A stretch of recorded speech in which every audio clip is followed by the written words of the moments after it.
the war that we have in Europe, this war is equally happening in social media and in online media as it happening physically on the ground. We are concerned with state actors using information as a weapon against us. We don't take issue with somebody saying that they love Putin and hate Zelensky, but when they set up a network of websites that look like Western media outlets, or when they set up a network of fake accounts or any other deceptive assets and then promote that viewpoint, we have an issue with that. This year was the first time ever in my lifetime that we had the Minister of Defence saying we are preparing for a war. Welcome to The Big Threat, a podcast about the global information wars and how mis- and disinformation are eroding the democracies we live in. I'm Bryce Corbett. In this podcast series, join me on a trip around the world to meet the experts taking up the fight against fake news in what has become a race against time. Journalists, academics, government officials and educators, all working their corners of the globe to foster the critical thinking skills that will enable their populations to separate online fact from fiction, one of the defining challenges of the digital age. In this episode, I visit Estonia and Finland, often hailed as world leaders in the fight against disinformation, where proximity to Russia has elevated universal media literacy as a national government priority. This is The Big Threat.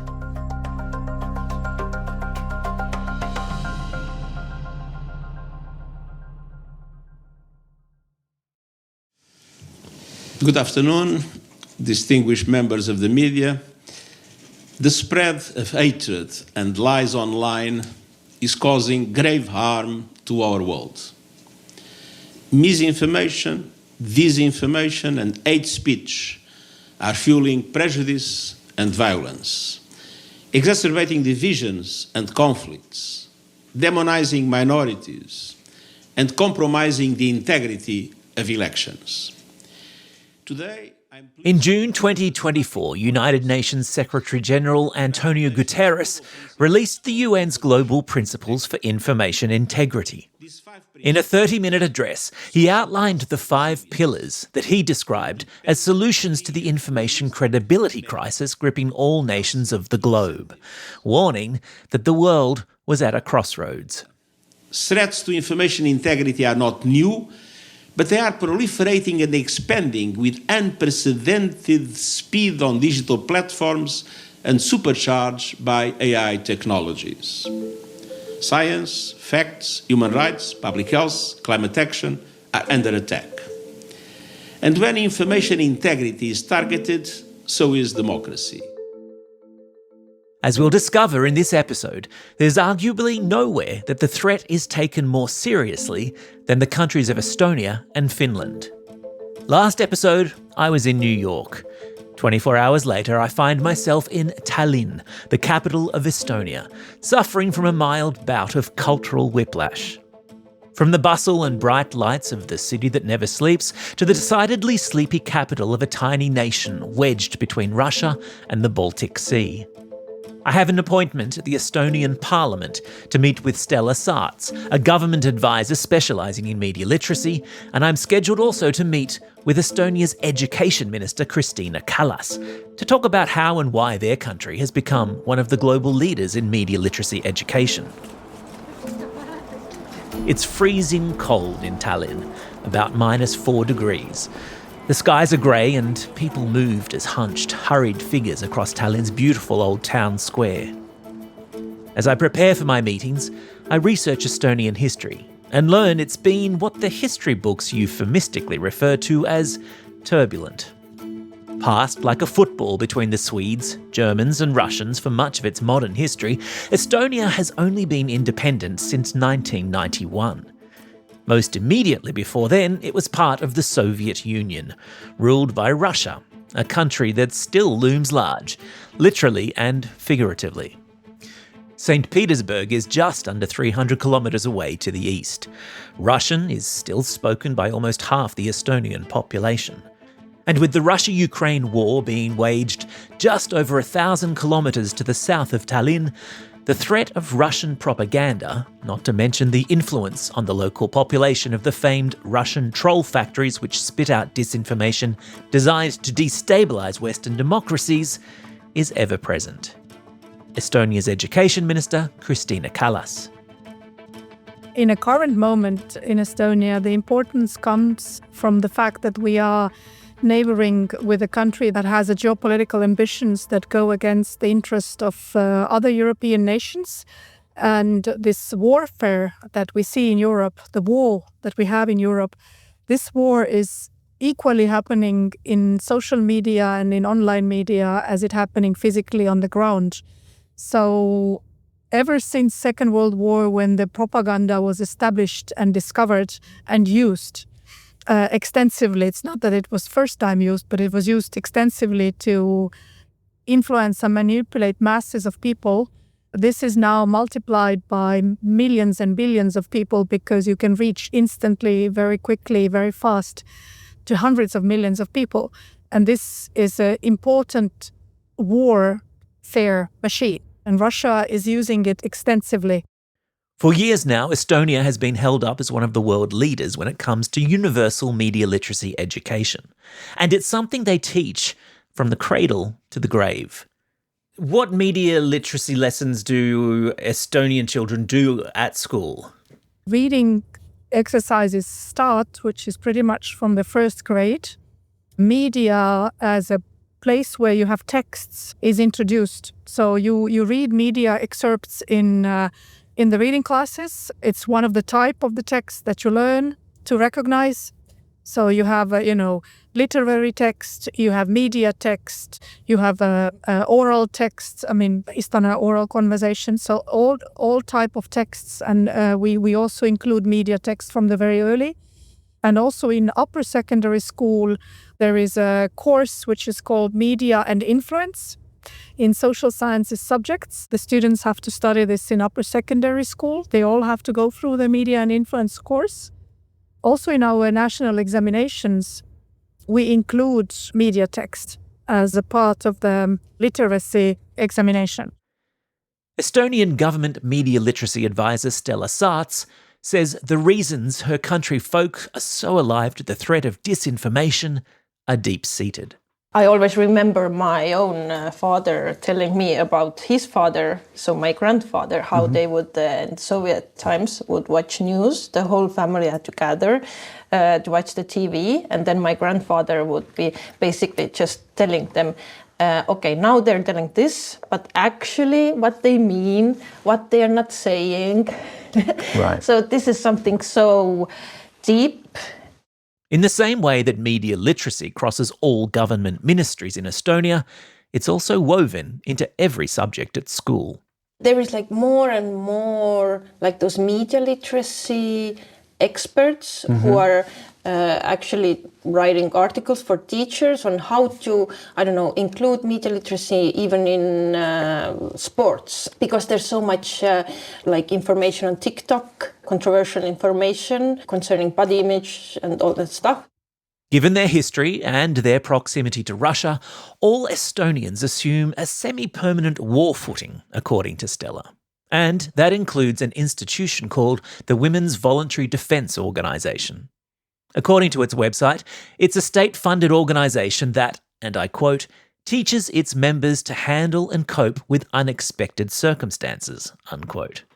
The website lists things like snowstorms, floods, and vast electrical outages. And it makes me think of the SES, or State Emergency Services here in Australia. Groups of civic-minded folk in communities all over the country, ready to leap into action following a natural disaster of one kind or another. They also teach members how to mobilise and mount a resistance in the event their country is invaded. It's a sort of militarised CWA, or Country Women's Association. We'll call it Mum's Army. Stella tells me the Women's Voluntary Defence Organisation is also attuned to the perils of fake news and has recently developed a new app called Be Ready, with an entire section on defending yourself against disinformation. I think it had been downloaded over 100,000 times, which is quite a lot for Estonia. Yep. And its mainly focuses on how to prepare yourself for different crises. But now they have also a part where it says how to prepare for information warfare. But does all of this national prioritising of media literacy come with a budget to match? Does the Estonian government pour millions into the effort? Stella tells me it does, but that it also has a little bit of help from its friends. It's been like this topic that has actually been getting quite a lot of finance from the embassies as well. So I think there's, at least in Estonia, if you have a really, really good media literacy project, then I think it's quite likely that you will find financing. And you talk about the embassies who are quite active. Which embassies specifically? US, UK, Germany. And unsurprisingly, these are countries who would also be very concerned about Russian influence. In some respects, Estonia is the first line of defence. Yeah, exactly. Intrigued by the notion of a women's defence league teaching media literacy to its members as a form of defence against Russian invasion, I seek out Diana Pludel, one of the coordinators of the digital literacy program. And I start by asking her exactly what the Defence League does. Oh, it's a really interesting organization. I joined 3 years back. And first I also understood it wrongly. I saw that it is a little bit military and a little bit cooking. Okay, military and cooking. No, Okay. it's in reality it's not. Okay. It's really, let's say it's a lot of about resilience, in civic resilience, that to educate people in different topics like evacuation, how to survive in different situations, so on, what to do if there will be no electricity and so on. And one part of Women Defence League is also this education in information space, how to be safe from scams, information war and so on.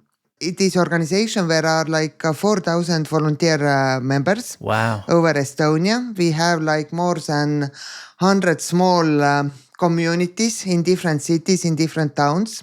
Why is it especially important in a country like Estonia that the population is media literate or has digital resilience, if you like? Because we are living in really crazy times. And information is like, it's like air, what is surrounding us. And we need to breathe. But I am also working as teacher. And if you have like bad ventilation classroom, then you are standing in classroom and you don't feel that this air going worse and worse. But then somebody comes, you don't have any air here. It is something what happening also with our information space, that with day by day, month by month, there are more false information. And also, of course, in Estonia, we have these specific issues that we have. I'm sitting in Tallinn, in Estonian capital, and it's only 200 kilometers from here is Russian border. So we have extra problems. Estonia, though, is often held up as an example of a country that is getting it right when it comes to information resilience. Do you think that's true? Do you feel it living there? Let's say in Estonia, nobody argues that information manipulation happening. We don't have these discussions that there are no problem. Maybe it is, and every solution needs first to accept that you have problem. But yes, I think why we are like in better state is that we have seen what means like full-scale propaganda in our news. So we are more prepared. I've come to a country, it seems, in a constant state of information warfare. Because, put simply, having a media literate population is existential for Estonia. The very survival of this fledgling democracy depends on its citizenry being constantly alert to the possibility that the information they are consuming has an ulterior or sinister motive. It's a war posture that Siim Kumpas, who's next on my list of Estonian government officials to meet, knows all too well. Siim is Estonian and for a long while worked with the Estonian government as head of its strategic communication department. He's now working for an EU-funded task force in Brussels, the grandly titled European External Action Service. It's been established to fight what it calls FIMI, or Foreign Information Manipulation and Interference. It's an EU publicly funded agency tasked with the job of fighting disinformation created by state and non-state actors whose express purpose is to undermine democratic institutions in EU countries.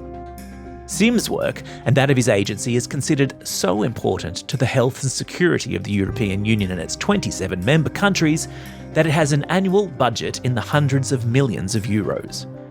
I start by asking him whether attempts by foreign actors to undermine democratic institutions in the EU are becoming more sophisticated and numerous. It's very hard to say conclusively. On the sophistication there, we can definitely say that there has been a development, because even if we look back at, let's say, let alone 2016 US elections, when everybody was talking about bots and trolls online, especially bots on Twitter, now it is so much more than that.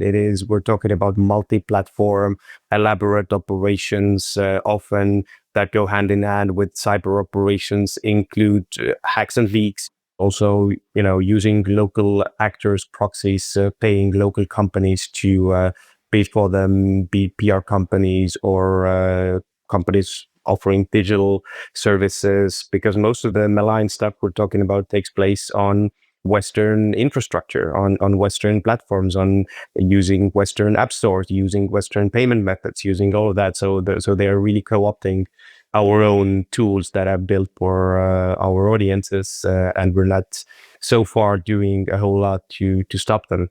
One of the focuses of Sim's work for the past 3 years has been uncovering the systematic Russian disinformation campaign known as Doppelganger. Created in 2022 by the Russian IT firm Social Design Agency at the start of the Ukraine war, Doppelganger creates fake news websites that peddle pro-Russian rhetoric. As its name suggests, the fake news sites mimic the appearance of trusted news sources, including The Washington Post, Germany's Der Spiegel, and France's Le Parisien. But they lace the content with anti-Ukraine propaganda. So they look like, again, your Deutsche Welle, your BBC, your The Guardian, and maybe the address is almost the same, but 2 letters have been switched, or the top-level domain is different. It's like theguardian.xyz. And it does look like The Guardian when you open it up, and maybe it mimics 99% of the content. And then there is this one weird story there, like, why are they suddenly, going at it against Zelensky and being super critical of Ukraine when it's not really the editorial stance?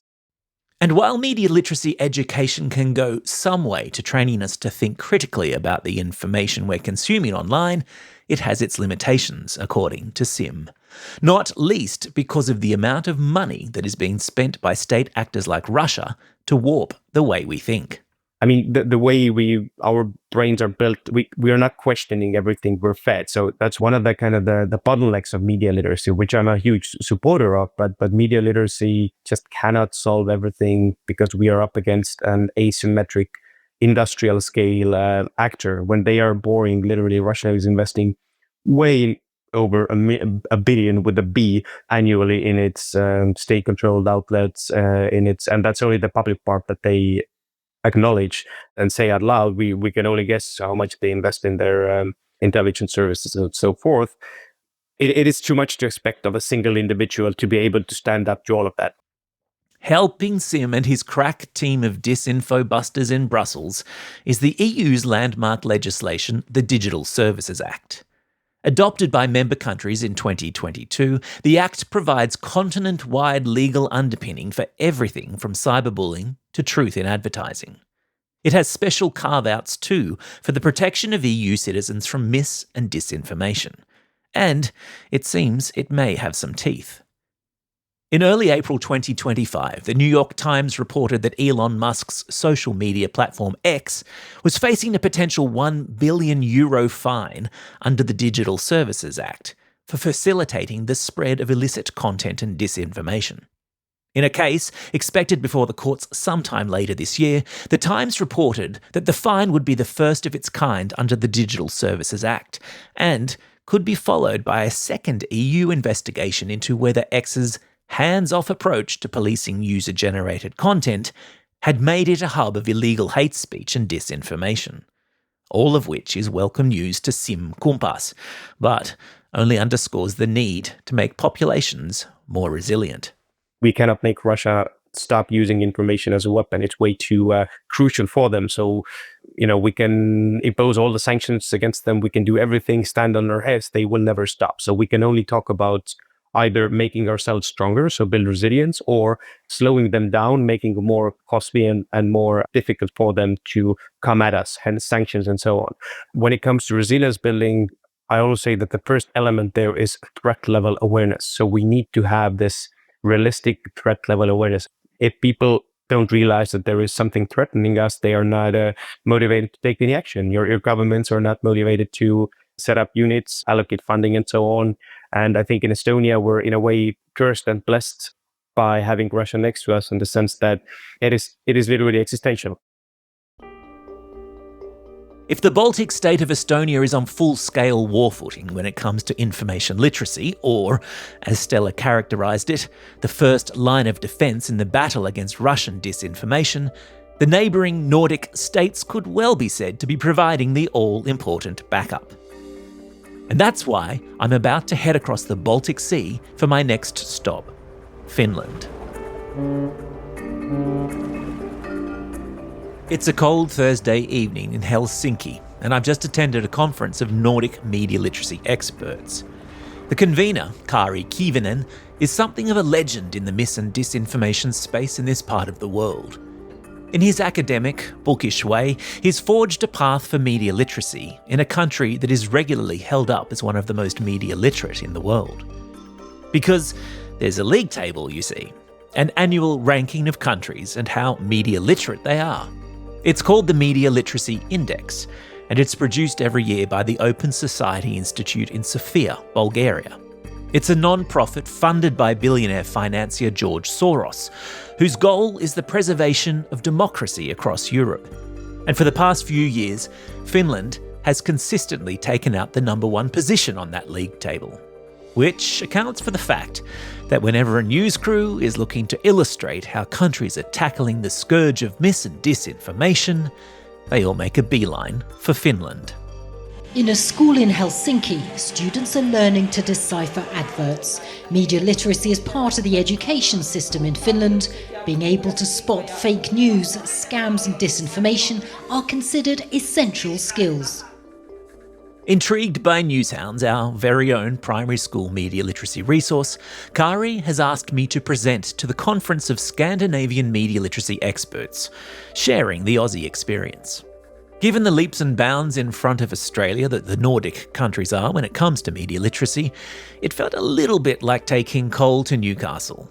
But Squizzy the Newshound and his mantra urging kids to stop, think and check before believing everything they see online received a warm Nordic reception nonetheless, from an audience comprising academics, journalists, teachers, and government officials from across the region. After the conference, I make time to reconnect with Kari, and we get to talking about one of the biggest ways the information landscape has changed in recent years, namely the advent of generative AI search tools. Most search engines these days offer up an AI-generated summary of your search results, a neat little summation of all the information on that topic available on the internet, which not only reads well, but is irresistible in its brevity. But, as Kari explains, it's a summary that only occasionally references the source material from which it was drawn, making the job of checking its veracity, or making a decision about whether it's reliable, so much harder than before.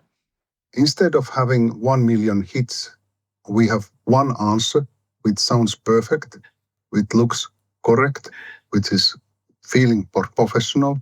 Very often there are no hints or links or sources.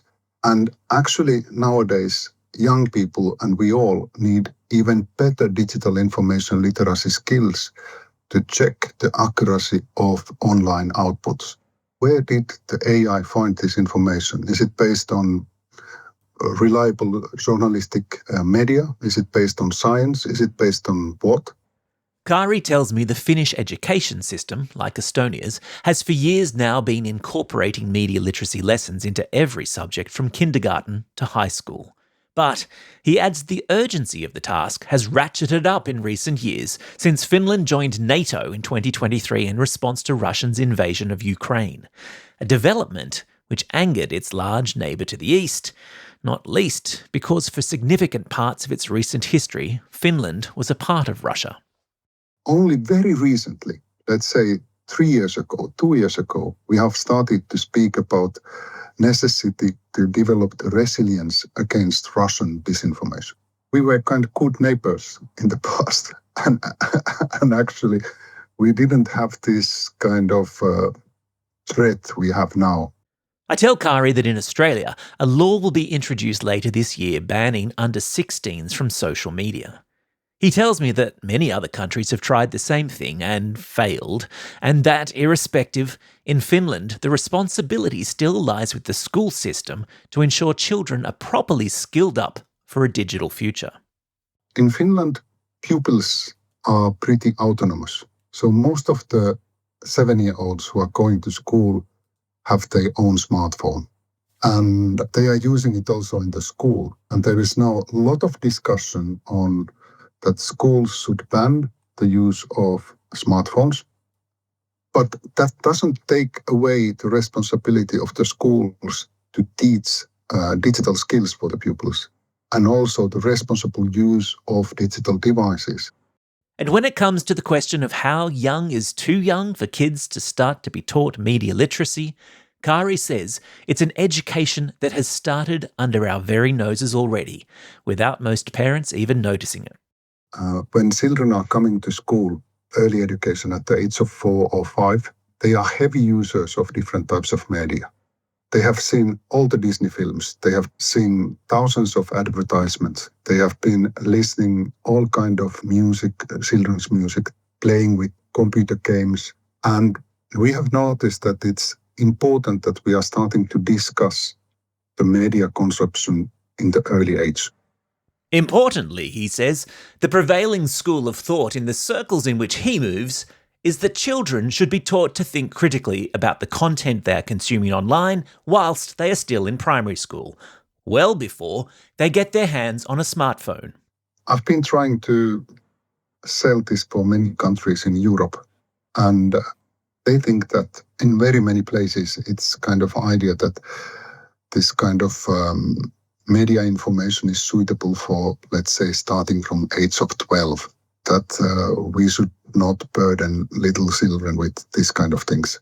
But we have studies on that at the primary level, students learn the basic source evaluation skills.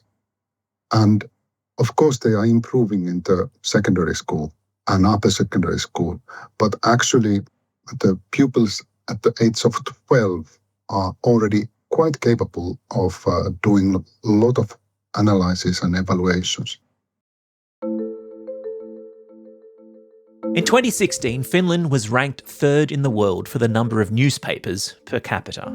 And while I know using newspapers as a measure of anything is distinctly old media of me, it nevertheless gives you a sense of how importantly the country regards such things as press freedom and diversity of voices. Having spent the previous day presenting Newshounds to the Norse, the next stop on my Finnish itinerary is a meeting with Leo Pakala, the Deputy Director of the National Audiovisual Institute of Finland, known locally as KAVI. The institute is a mix between what we in Australia would know as the Sound and Film Archive, plus an agency whose role it is to oversee the media literacy education of the entire nation of 5.5 million Finns. The National Audiovisual Institute is a government agency fully funded by the taxpayer. From a media literacy standpoint, its function is to make sure teachers across Finland are properly supported and have the resources necessary to skill up the next generation of critical thinkers.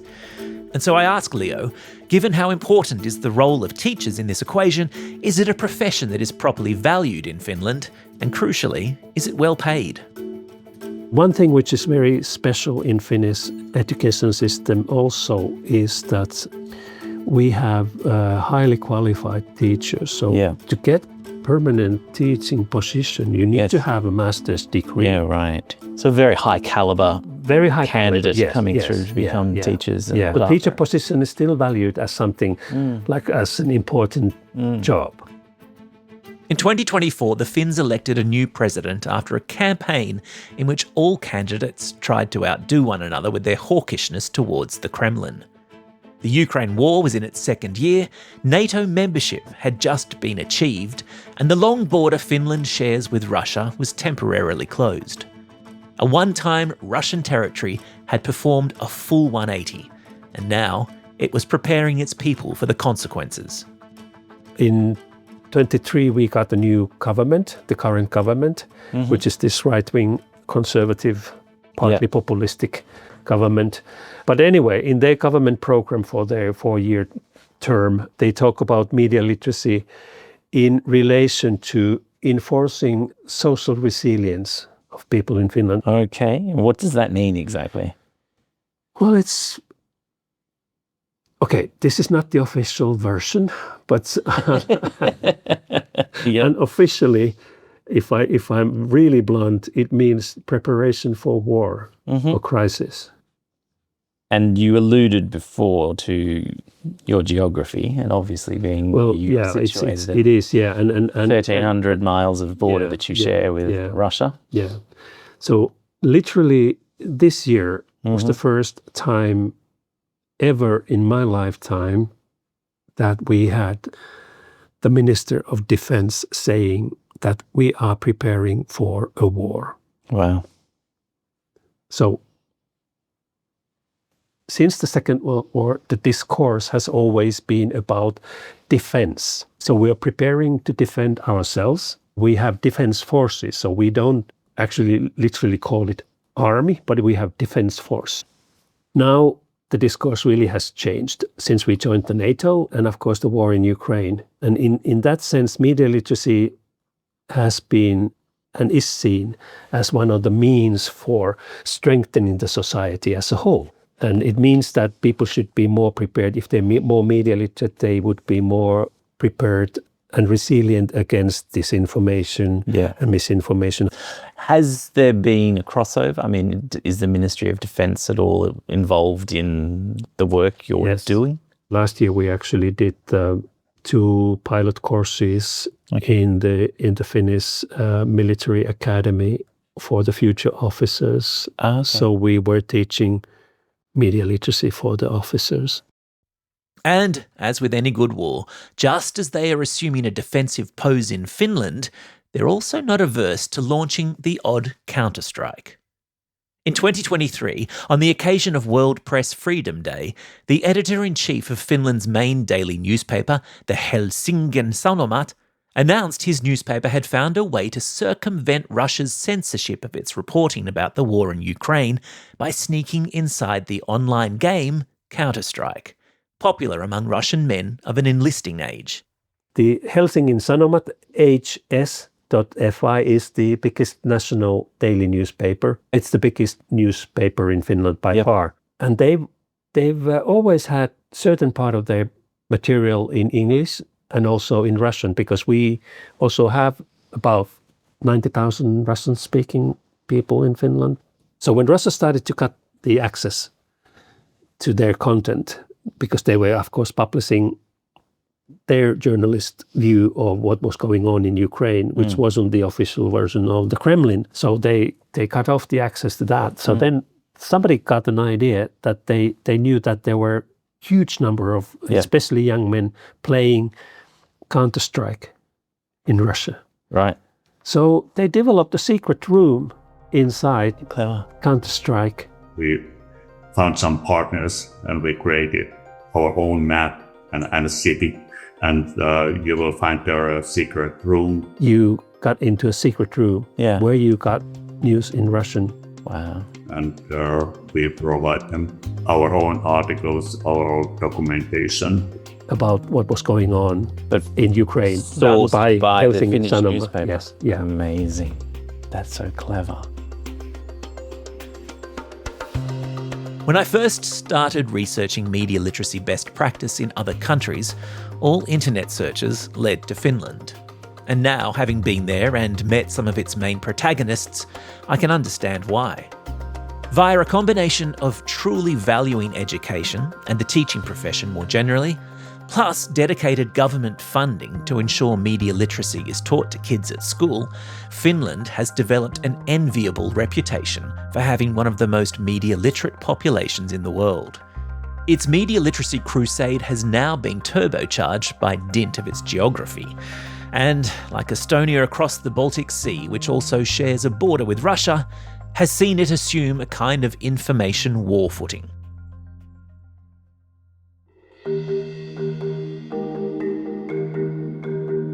Join me next episode as I head west to France to spend time with Agence France-Presse's fact-checking team, to visit a high school where journalists are teaching kids to be critical consumers of social media, and learn how a shocking terror attack in Paris in 2015 has elevated media and digital literacy there to a national government priority.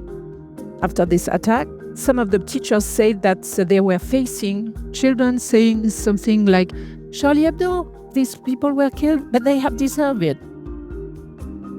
This podcast has been made possible by the Winston Churchill Trust Australia. I'm Bryce Corbett. Thanks for listening to episode 4 of The Big Threat.